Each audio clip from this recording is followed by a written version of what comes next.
இயேசு கிறிஸ்து வருகிறார். எப்படி? நடல் குடலான விருந்து ஆயத்தமாய் கொண்டிருக்கிறது. ஆனா அங்க ஒரு அம்மா படுத்திருக்கிறாங்க. எப்படி இருக்கும்? ஒரு ஆள் படுத்தா குடும்பமே சங்குச்சு போயிடும். ஒரு ஆளு காய்ச்சல் வந்து என்ன, குடும்பமே கஞ்சி குடிக்கணும். அப்படிப்பட்ட சூழ்நிலையில இயேசு வருகிறார். உடனே அந்த அம்மா எந்திரிச்சு உள்ள படுங்க அப்படின்னு சொல்லாம, வந்த உடனே என்ன செய்யறாங்க? உடனே அவரிடத்தில் போய் சொன்னார்கள். அல்லேலூயா. இயேசு கிறிஸ்து நம்முடைய வீட்டுல வரும் பொழுது என்ன செய்யணும்? உடனே நம்முடைய கஷ்டங்களை அவரிடத்துல சொல்லணும். ஏன்னா அவர் பரிகாரி. அல்லேலூயா. அவர் கஷ்டங்களை மாற்றுகிறவர், அவர் பிரச்சனைகளை மாற்றுகிறவர், அவர் உபத்திரவங்களை மாற்றுகிறவர். அல்லேலூயா. யாருனால அந்த குடும்பம் ஸ்தம்பித்து இருக்கிறது? மாமியாரால ஒரு கஷ்டத்தை அனுபவித்துக் கொண்டிருக்கிறார் ஒரு நபர்.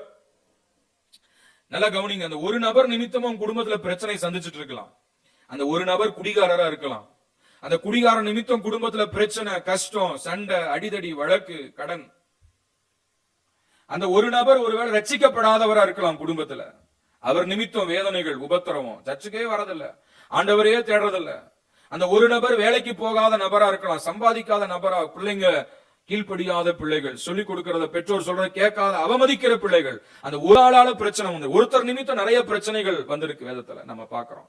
ஆமீன். ஒரு ஆகான், ஒரு அங்க சரியில்லை, ஒரு ஆகான் நிமித்தம் என்னாச்சு?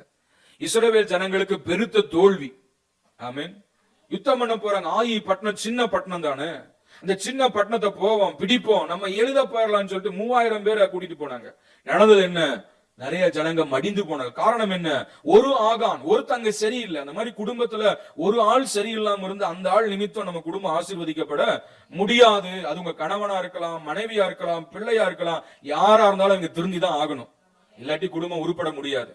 ஆமீன். அவங்கள மூடி மறைக்கவும் கூடாது. ஆமீன். ஆண்டவர்கிட்ட மூடி மறைச்சா அங்க விடுதலை வராது. அந்த நபரை பற்றி இயேசுவிடத்துல போய் சொல்ல வேண்டும்.